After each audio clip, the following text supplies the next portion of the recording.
সুপ্রিয় শিক্ষার্থী বন্ধুরা, তোমরা কেমন আছো? আশা করি তোমরা ভালো আছো।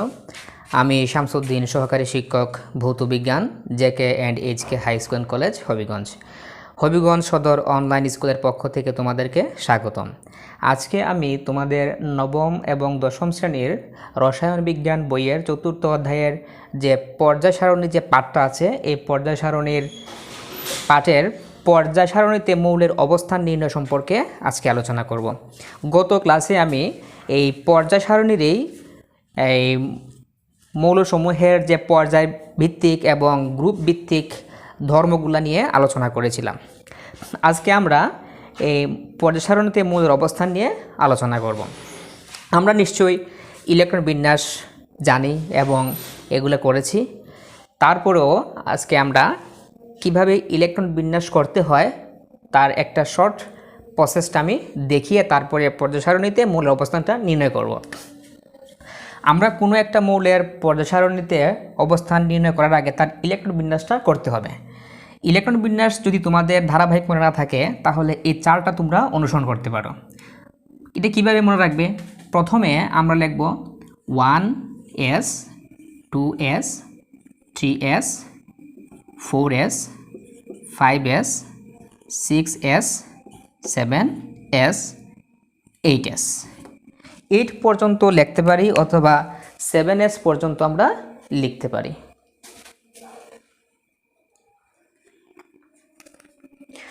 আমরা ধরো 7s পর্যন্ত লিখলাম। এখন এই পাশে লিখব 2p 3p 4p 5p 6p পর্যন্ত লিখব। তারপর লিখব 3d 4d 5d, এটা খালি থাকবে। তারপর এখানে লিখব 4f। যেহেতু ইলেকট্রনগুলা অরবিটাল s p d এবং f অরবিটালে প্রবেশ করে, তার জন্য আমরা এভাবে সাজিয়ে লিখলাম। এখন প্রবেশ করবে কিভাবে? এইভাবে তির্যকভাবে ইলেকট্রনগুলা প্রবেশ করবে, এইভাবে প্রবেশ করবে। ওকে, তাহলে একটা সিরিয়াল দেখো।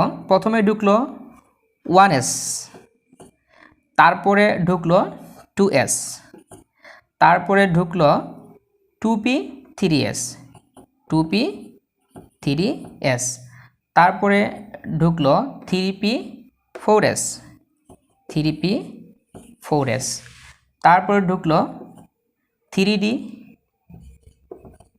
তারপরে 4p, তারপরে 5s, এরপরে 4d, তারপরে 5p, তারপরে 6s। এইভাবে এরপরে যা লিখব 4f 5d 6p 7s, এইভাবে আমরা পর্যায়ক্রমে লিখব।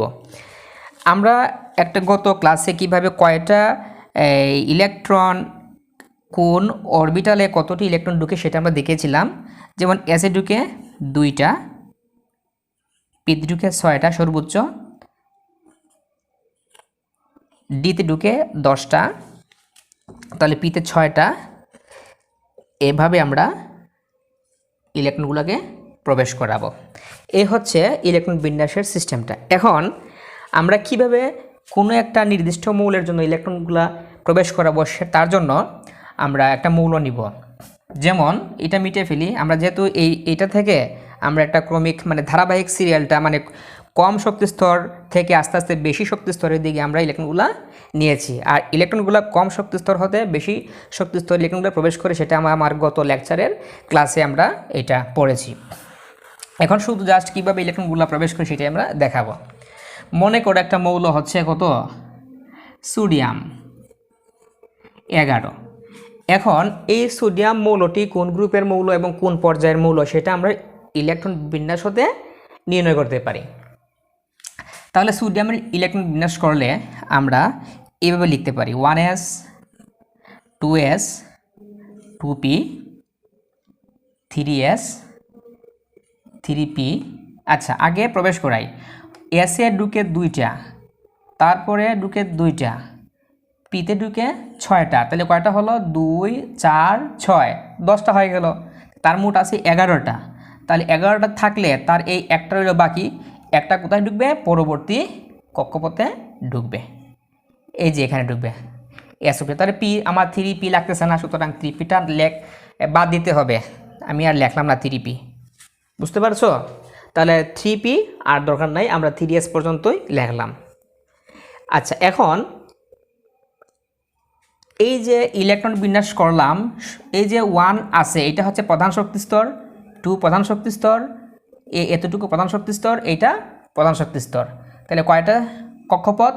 প্রথম কক্ষপথ, দ্বিতীয় কক্ষপথ, আর এটা তৃতীয় কক্ষপথ। সুতরাং সর্বশেষ যে কক্ষপথে ঢুকবে সেটা হচ্ছে তার কি পর্যায়, সুতরাং এটা হচ্ছে 3 নাম্বার পর্যায়। আর যদি দেখা যায় বাহিরে কক্ষপথটা কিন্তু ভিন্ন কক্ষপথ, মানে শুধুমাত্র একটা কক্ষপথ, সুতরাং এই শুধুমাত্র এই যে এস আছে, এই এসের যে ইলেকট্রন সংখ্যা, এই ইলেকট্রন সংখ্যাই তার গ্রুপ প্রকাশ করবে। তাহলে আমরা বলতে পারি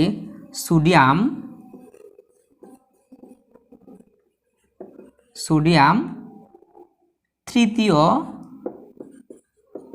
পর্যায় ও 1 নং গ্রুপের মৌল। বুঝতে পেরেছ? তাহলে সোডিয়াম হচ্ছে তৃতীয় পর্যায়ের 1 নং গ্রুপের মৌল। আচ্ছা, এখন যদি আমি আরেকটা মৌল নেই, ধরো ম্যাগনেসিয়াম কত 12, তো 12 হলে 1s2 2s2 2p 6 3s2 হবে, কারণ 12টায় পূর্ণ হয়ে গেল। তাহলে এটাও সেম একই রকম, এটা কক্ষপথটা তৃতীয় কক্ষপথে আছে, সুতরাং এটা পর্যায় হচ্ছে কত 3। আর সর্বশেষ কক্ষপথের ইলেকট্রন আছে কয়টা 2টা, সুতরাং এখানে কক্ষপথ গ্রুপ হবে কি 2 নাম্বার গ্রুপের মৌল, তো 3 নাম্বার পর্যায়ের 2 নাম্বার গ্রুপের মৌল। আচ্ছা, আমি আরেকটা ব্যতিক্রম অ্যালুমিনিয়াম, তার ইলেকট্রন 13টা, মানে প্রোটন 13টা, ইলেকট্রন 13টা, মানে 13।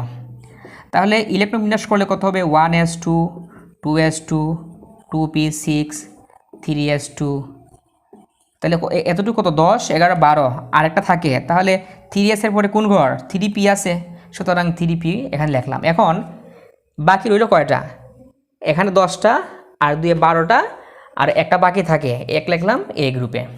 এখন তোমরা এখানে লক্ষ্য করো, যদি এইভাবে থাকে, অর্থাৎ তৃতীয় কক্ষপথে যদি এস এর পরে পি থাকে, তৃতীয় কক্ষপথ যদি এস এর পরে পি থাকে, অর্থাৎ এস এর কক্ষপথ 3, পি প্রধান শক্তি স্তর 3, এস প্রধান শক্তি স্তর 3, অর্থাৎ আমি এন পি এইভাবে, এন এর মান হতে পারে 2 3 3, তাহলে 2 2 3 3, যদি এখানে 4 হয় 4 4, এবার যদি হয় 4s 4p 6s 6p, এভাবে হলে এই যে ইলেকট্রনগুলো আছে এই ইলেকট্রনগুলোকে যোগ করতে হবে, যোগ করে তার সাথে 10 যোগ করতে হবে, তাহলে গ্রুপ হবে 2 আর 1 কত 3, যোগ অতিরিক্ত আমরা 10 যোগ করে দিব, তো 10 যোগ করলে কত হবে 3 আর 10 13 নং গ্রুপের মৌল। তাহলে অ্যালুমিনিয়াম হচ্ছে কত নং গ্রুপের মৌল 13 নম্বর গ্রুপের মৌল। আর পর্যায় কত হবে, পর্যায় হচ্ছে যেহেতু সর্বশেষ কক্ষপথ 3, সুতরাং এটা 3 নং তৃতীয় পর্যায়ের মৌল। বুঝতে পেরেছ? আচ্ছা, আমি আরেকটা উদাহরণ তোমাদেরকে দেই, যেমন আরেকটা উদাহরণ হচ্ছে অ্যালুমিনিয়াম এর পরিবর্তে আমি দিলাম ক্লোরিন অথবা ফ্লোরিন, তোমরা নিজেরাই করতে পারবে। তাহলে এটা ক্লোরিন হচ্ছে 17 যদি ইলেকট্রন বিন্যাস করি 1s2 2s2 2p6 3s2 3p5, এতটুকু 10 আর এতটুকু 7, 10 এর সাথে 17। তাহলে দেখো তো শিক্ষার্থী বন্ধুরা, এই যে কক্ষপথটা আছে, তাহলে s 3s 3p মানে ns, এই যে ns np হয়ে গেল। তাহলে এই জায়গার কক্ষপথ ইলেকট্রনগুলোকে আমরা কি করব যোগ করে দিব, তো 3 আর 2 কত 7, 7 সাথে 10 যোগ করে দিব, তাহলে গ্রুপ বের হবে কত, গ্রুপ হবে 7 যোগ 10, তাহলে কত হয়ে গেল 17 নম্বর গ্রুপ। তাহলে ক্লোরিনের গ্রুপ হচ্ছে 17।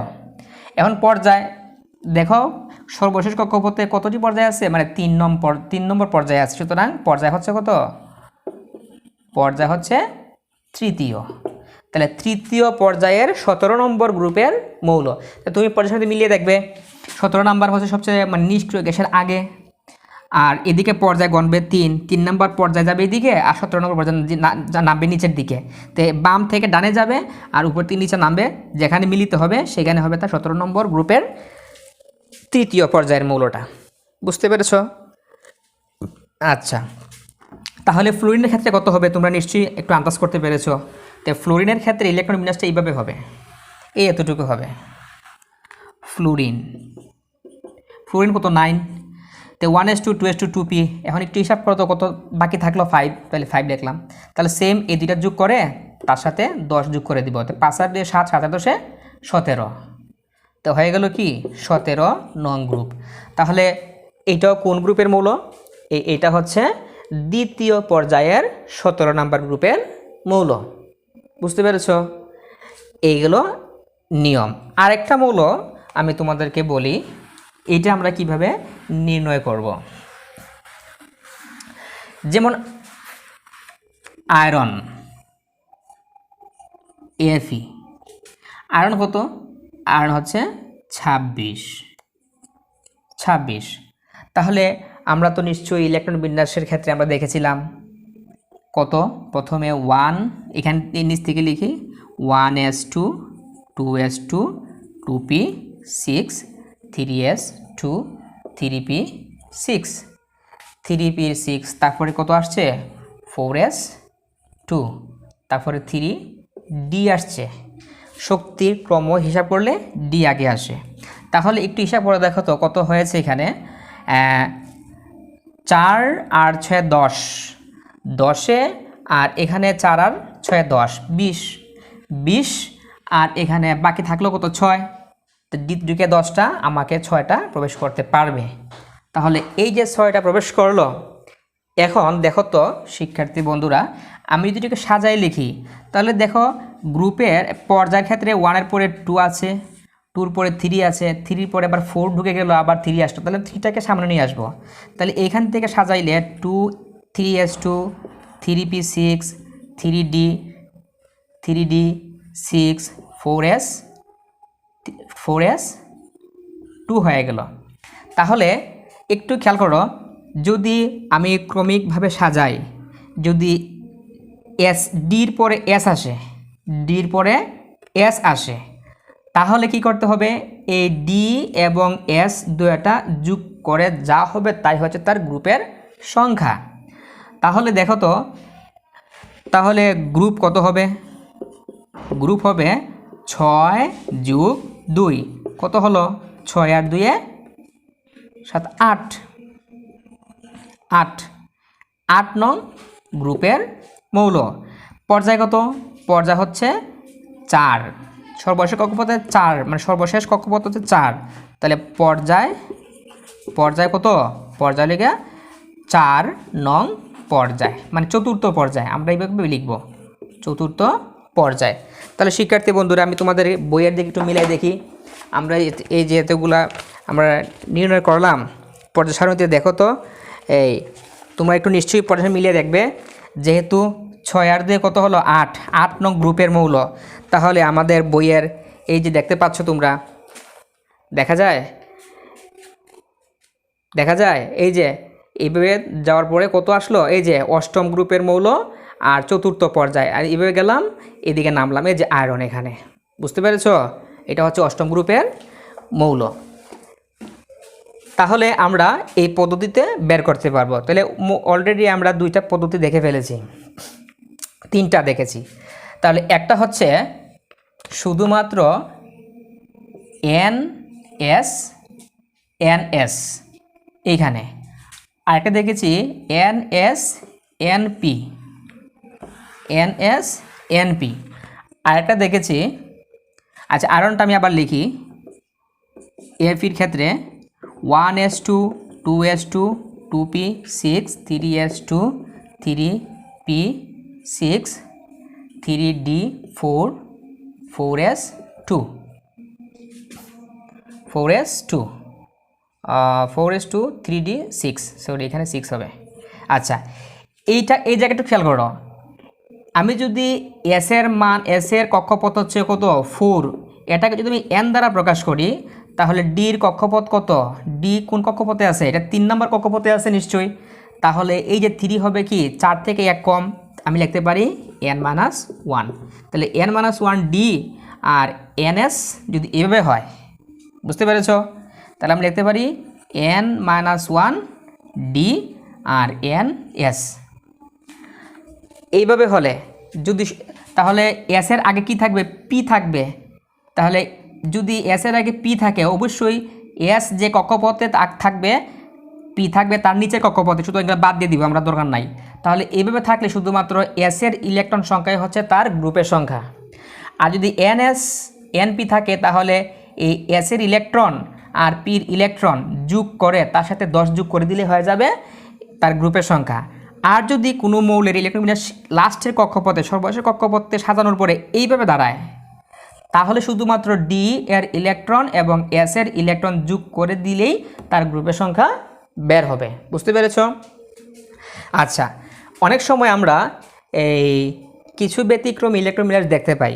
আমরা জানি অর্ধপূর্ণ এবং পূর্ণ ইলেকট্রনগুলা বেশি স্থিতিশীল, সেই ক্ষেত্রে গ্রুপগুলো কিন্তু আমরা বের করতে পারবো, এটা কোনো সমস্যা হবে না। যেমন ক্রোমিয়ামের ক্ষেত্রেই দেখো, সি আর ক্রোমিয়াম কত 24, তাহলে 24 যদি আমি হিসাব করি তাহলে এখানে 10 আর কত হলো, এখানে মিলে 10 থাকলো কত 4, এখানে 4 হবে, এটা 4 হবে, কারণ এটা বাইরে থাকবে তো তার জন্য আমরা বাইরেটা লিখবো। আর সাজানোর ক্ষেত্রে আমি এটা মাঝখানে নিয়ে আসছি, ঠিক আছে। আচ্ছা, এখন দেখো তো এইটা 3D ডির মধ্যে ঢুকে 10টা, এসের মধ্যে ঢুকে কয়টা, 2টা, কিন্তু এখানে আছে কয়টা, 3Dর মধ্যে আছে 4টা আর 4Sএর মধ্যে আছে 2টা। আমরা জানি অর্ধপূর্ণ এবং পূর্ণ বেশি স্থিতিশীল, সেই জন্য এই 4S থেকে একটা ইলেকট্রন এখানে চলে আসবে। তাহলে একটা ইলেকট্রন এখানে চলে আসলে এখানে কত হবে, এখানে হবে 5, তাহলে এখানে কত হবে, এখানে হবে 1। তাহলে ক্রোমিয়ামের ক্ষেত্রে আমরা এটা একটু চেঞ্জ করে এখানে লিখব কত 5, এখানে লিখব কত 1। বুঝতে পেরেছ? চেঞ্জ করলো কিন্তু এইটা বেশি স্থিতিশীল, কিন্তু গ্রুপের ক্ষেত্রে কিন্তু কোনো পরিবর্তন নাই। 4-এর সাথে 2 যোগ করলে 6 হলো, তাহলে 5-এর সাথে 1 যোগ করলে 6ই হবে। সুতরাং এই দুইটা যোগ করলে যা হবে তা হচ্ছে তার গ্রুপের সংখ্যা। বুঝতে পেরেছ? তাহলে 5-এ আর 1-এ যোগ করলে কত হবে 6, তাহলে গ্রুপ হবে কত 6 নং গ্রুপ। আর পর্যায় কত, পর্যায় হচ্ছে যেহেতু সর্বশেষ ইলেকট্রনটা 4 নম্বরে ঢুকছে, সুতরাং পর্যায় হচ্ছে 4র্থ পর্যায়। বুঝতে পেরেছ শিক্ষার্থী বন্ধুরা? তাহলে আমরা বুঝতে পারলাম পর্যায় সারণীতে কীভাবে ইলেকট্রন বিন্যাস করে তার অবস্থানটা নির্ণয় করা যায়। এর জন্য আমরা বলতে পারি পর্যায় সারণীর মূল ভিত্তি হচ্ছে ইলেকট্রন বিন্যাস। এভাবে আমরা ইলেকট্রন বিন্যাস নির্ণয় করতে পারি। আরেকটা জিনিস দেখো, আরেকটা গ্রুপ কিভাবে নির্ণয় করব, যেমন আর্গন, আর্গন হচ্ছে 36, এটা ইলেকট্রন বিন্যাস করে দেখে কত হয়, 1s 2 2s 2 2p 6 3s 2 3p 6, তাহলে কত হয়েছে দেখো তো 10, 1s2 2s2 2p6 3s2 3p6 আর 3d 10 4s 2, তো কত হলো 10 আর 10-এ 20, 20 আর এই তিনটা মিলে হচ্ছে 10 30, আর একটা দরকার 4s, এটা আমি নিচে লিখি, এতটুকু নিচে লিখি 4s 2 4p 6, তাহলে সেম এইটা স্ট্রাকচার হয়ে গেল, এই যে স্ট্রাকচারটা হয়ে গেল এই পাশে। তাহলে 2-এ আর 6-এ যোগ করব, তাহলে গ্রুপটা হবে কত, গ্রুপটা হবে 2 যোগ 6, যা হবে তার সাথে আমি কি করব বলছিলাম 10 যোগ করব, তাহলে আমি আর 10 যোগ করে দিলাম, তাহলে কত হইল 10 আর 6 16 আর 2 কত 18, তাহলে 18 নম্বর গ্রুপের মৌল। সুতরাং আর্গন হচ্ছে 18 নম্বর গ্রুপের মৌল এবং পর্যায় কত? পর্যায় হচ্ছে যেহেতু সর্বশেষ কক্ষপথে 4 নম্বর কক্ষপথে প্রবেশ করছে, সুতরাং তার পর্যায় হচ্ছে কি? চতুর্থ পর্যায়। সুপ্রিয় শিক্ষার্থী বন্ধুরা, আজকে আমার যে টপিকসটা ছিল কিভাবে আমরা মৌলগুলাকে পর্যায় সারণীতে তার অবস্থানগুলো নির্ণয় করব, আমরা মোটামুটি তার অবস্থানগুলো একটু নির্ণয় করতে পেরেছি। সুপ্রিয় শিক্ষার্থী বন্ধুরা, এখন তোমাদেরকে আমি কিছু বাড়ির কাজ দিব এবং তোমরা এইগুলার ইলেকট্রন বিন্যাস করে কোন মৌলটি কোন পর্যায়ে এবং কত নম্বর গ্রুপে সেগুলো তোমরা বাসায় নির্ণয় করবে এবং বইয়ের সাথে মিলিয়ে দেখবে। তাহলে আমি প্রথমে দিলাম নিকেল। তোমরা নিশ্চয়ই জানো নিকেলের পারমাণবিক সংখ্যা কত? কত বলো তো? 28। আচ্ছা, আরেকটা মৌল দিলাম নিয়ন। নিয়ন হচ্ছে 10। আরেকটা মৌল দিলাম ফসফরাস। ফসফরাস কত? ফসফরাস হচ্ছে 15। আরেকটা মৌল দিলাম কোবাল্ট। কোবাল্ট কত? 27। কোবাল্ট হচ্ছে 27। তাহলে 1 2 3 4টা, এই 4টা মৌলকে তোমরা ইলেকট্রন বিন্যাস করবে এবং ইলেকট্রন বিন্যাস করে তার কোনটি কোন পর্যায়ে এবং কোন গ্রুপে অবস্থান করবে সেই অবস্থানগুলো তোমরা লিখবে, লিখে আমাকে কমেন্ট করে জানাবে। সুপ্রিয় শিক্ষার্থী বন্ধুরা, ভালো থাকো, সুস্থ থাকো। পরবর্তী রসায়নের আরও নতুন অধ্যায় বা ওই চ্যাপ্টারে আরও অন্য কিছু থাকলে, সমস্যা থাকলে তোমাদের সাথে নিয়ে হাজির হব। ততক্ষণে তোমরা ভালো থাকো, সুস্থ থাকো। আল্লাহ হাফেজ।